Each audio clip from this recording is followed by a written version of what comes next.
get the intro twice today and a lot of the other days. Ooh, welcome into the PHNX Daily Bet Show, brought to you by the one and only DraftKings Sportsbook app, America's top-rated sportsbook app. Don't forget to smash the like button, subscribe if you're new, and leave us a 5-star review. I'm Shane Diefenbach, joined as always, finally back from Disney by Johnny Venerable. How are you doing?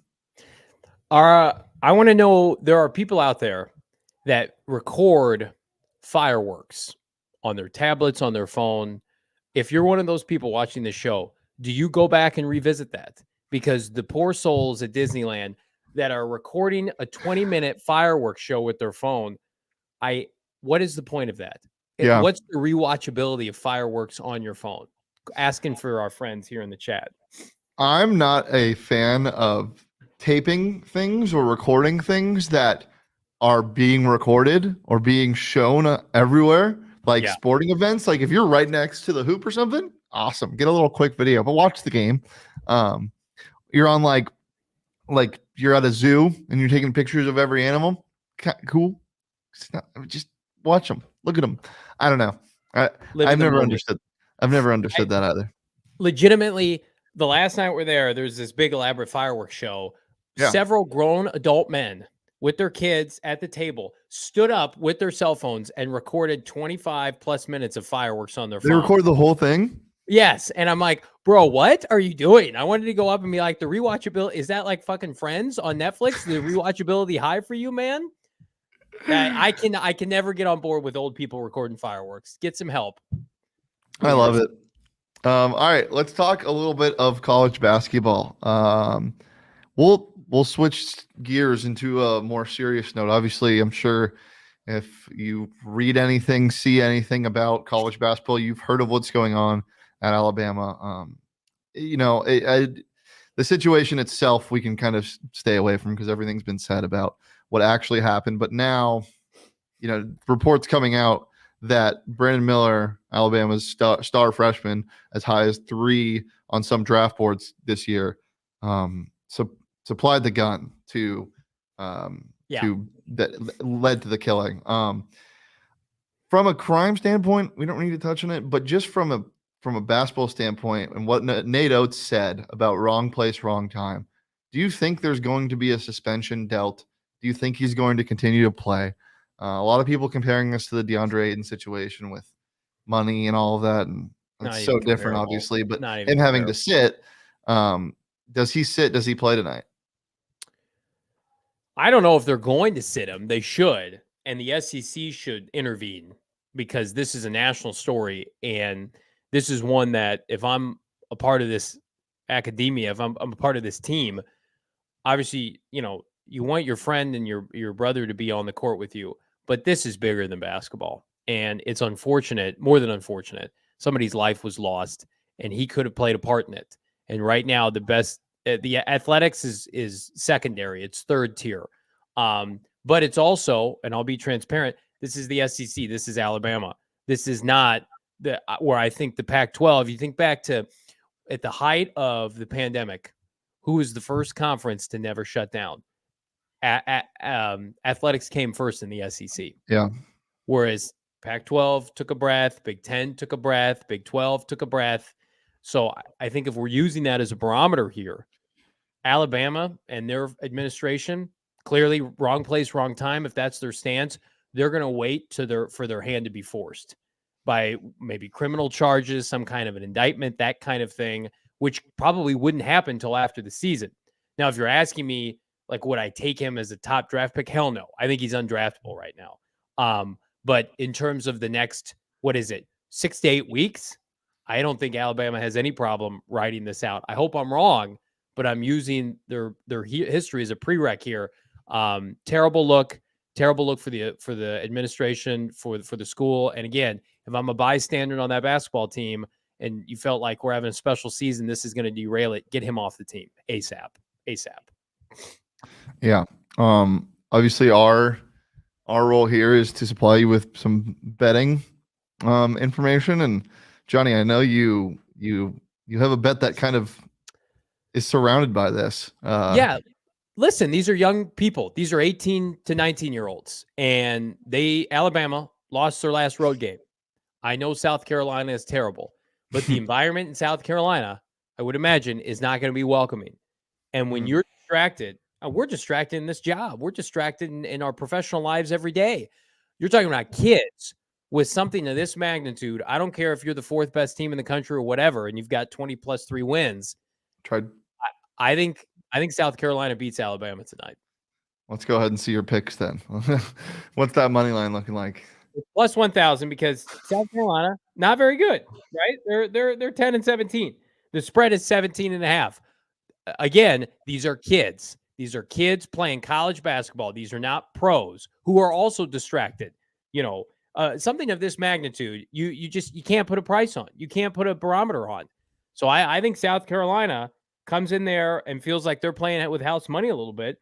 And Alabama, again, they just lost to Tennessee, who gets ranked on the road, but they almost lost to Auburn a couple weeks ago on, I think it was February 11th, right? They're not a great road team right now. So if this was in Alabama, I think it would be a different story. But right now, South Carolina, to me, is the smart bet of the night. Then, of course, I like Wisconsin at home to beat Iowa. Then I'm going to take my alma mater, Illinois State, plus 15.5 against Drake. I think that line's just too big. It's too gross. I think the Redbirds at least cover and make it a close game in single digits. But again, I don't know how more people, you don't look at what's going on with this Alabama basketball team and say, if you're trying to make money, I mean, these are young people and this is an egregious situation. It's unprecedented. Which team do you think is more focused tonight? I'm going to go with the Gamecocks. Yeah, it sucks. Obviously the whole situation sucks and it's terrible, especially like looking at it from just a pure basketball standpoint. Like this team is really fun, really, really fun. They have some really talented players, and it's just we'll see where it goes from there. And obviously the number 2 team in the country right now. Let's see what happens.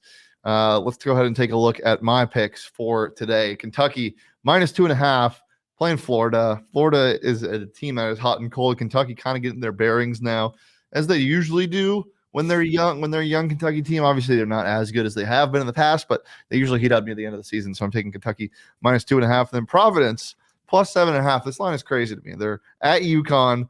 They're around the same ranking. I think it's like 20 and 18 or whatever it is. And they're plus 7.5. I think the Friars are so slapped on. Give me Providence plus 7.5. And then LSU money line, a team that can get blown out, blow out, do anything in between. I think they get the dub tonight. LSU figuring it out a little bit, competing with some of the good teams in the SEC. They're at home against Vanderbilt. Vanderbilt, a team that I don't think should be favored by 2.5 on the road anywhere, really. No. I mean, the SEC, they're pretty stacked this year, and it's led by the Crimson Tide. That's why this whole situation is so unfortunate. But, man, this is going to be a cloud over the NCAA, and I would not be surprised if the NCAA had to intervene because the SEC just plays by their own rules. We've seen that. And unlike college football, which is dominated by the SEC historically and is kind of predicated by the SEC and what they say, college basketball is not that. College basketball is bigger than the SEC. The ACC is a power. The Big Ten is a power. The Pac-12 has some real competitors. Usually, the SEC is not bigger than March Madness. And so, if I'm in charge of the NCAA, I want this resolved before the NCAA tournament. Yeah, definitely. Well, if you want to bet on the NCAA tournament or anything in college basketball or the NBA, because we got something pretty fun coming up on Friday. Kevin Durant should be playing for the first time as a Phoenix Sun. You can get these odds on the DraftKings Sportsbook app, where right now new customers can sign up using that promo code PHNX after they download the DraftKings Sportsbook app and bet just $5 and get $200 in free bets instantly. $5 on anything, only at the DraftKings Sportsbook app with code PHNX. There's the lines I'm sure are going to move a ton for March Madness, and it's by far my favorite time of the year to be betting on stuff. Maybe other than the divisional round in the NFL, but that kind of sucked this year. So I think March Madness is taking that back. There's just some bangers. Especially this year, where there is no team that should be a clear favorite by any means. Anybody can beat anybody. So I think we're going to see some crazy upsets. And Sean and I did this the other day, but if you're looking at the odds for college basketball for the championship, you got Houston, Alabama, Purdue, and Kansas all up there between 700 and plus 1,000. And then the rest is just kind of whatever. You get Arizona at plus 1,400. Is there any sleeper that you like, Johnny, on this list? Like maybe a Duke at a plus 5,000, a Gonzaga at plus 2,800.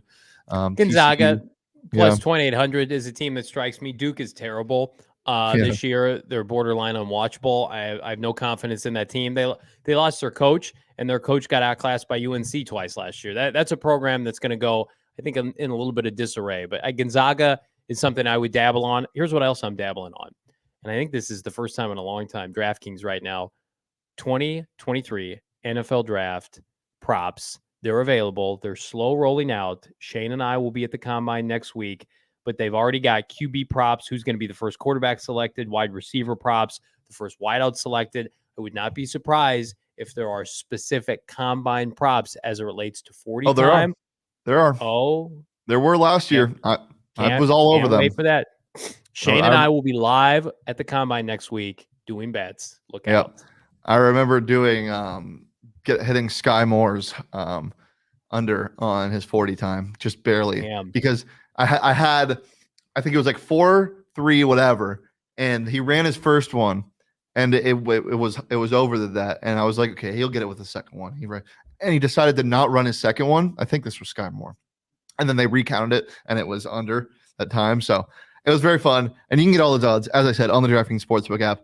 Right now, when you sign up using that promo code PHNX, $5 on anything, bet $5 on anything, get $200 in free bets instantly only at DraftKings Sportsbook with code PHNX. Minimum age and eligibility restrictions apply. See show notes for more details. Johnny, anything else before we get out of here? Yeah, PHNX Cardinals is live today. Myself, Bo Brock, the ever-changing landscape of the Arizona Cardinals coaching staff. Plus, is there a player on the team that deserves the franchise tag? No, there's not. You have to have good players for that. But live 4 p.m. today, myself, Bo Brock. We can't wait to see you there. These guys on PHNX Cardinals steal my heart all the time. You can follow Johnny on Twitter at Johnny Venerable. You can follow me on Twitter at Shane D. If PHNX Sunday was live at 2 p.m., Jazz Hill joins the show. You can follow PHNX Daily Bets at PHNX_bets on Twitter. Follow PHNX_sports all across all socials, Twitter, Instagram, and TikTok. We're here every Monday through Friday at noon. Turn those notifications on. Subscribe, leave a like, 5-star review, wherever you get your podcast. And we'll see you tomorrow. But until then, peace, love, and Johnny's a thief.